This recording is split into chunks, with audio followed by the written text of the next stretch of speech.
दरम्यान आदित्य ठाकरेंचा वरळीत प्रचार सुरू आहे। भाजप महाराष्ट्र लुटीचा विचार बदलू शकतं असा टोला आदित्य ठाकरेंनी लगावलाय। तर राज ठाकरे आमच्यावर वैयक्तिक टीका करत असतात असं आदित्य ठाकरे म्हणाले।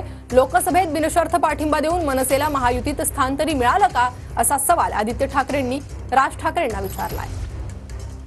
कसा प्रतिसाद मिळतो? चांगला प्रतिसाद आहे। आपण पाहताय संपूर्ण महाराष्ट्रात महाविकास आघाडीसाठी खूप चांगला प्रतिसाद आहे आणि महाविकास आघाडीचं 23 तारखेला सरकार बनेल हे सगळ्यांना माहिती आहे। सर, खरं तर वरळी मतदारसंघात दुहेरी लढत पाहायला मिळते।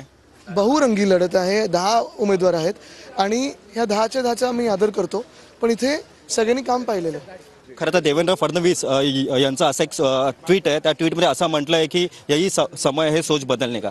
नक्कीच भाजप सोच बदलू शकतं, जे महाराष्ट्र लुटणार आहे ते बदलू शकतं सोच, पण ते तर सवय लागली त्यांना महाराष्ट्र लुटायची, तर काय सोच बदलणार ते? युती असताना मतदान युतीला केलं।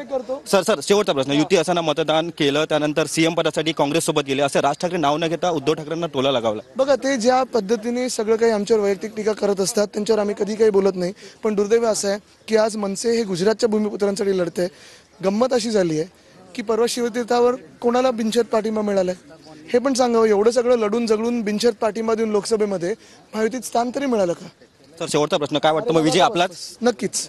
कॅमेरा पर्सन संतोष सह मी रवी खरात, TV9 मराठी, वरळी, मुंबई।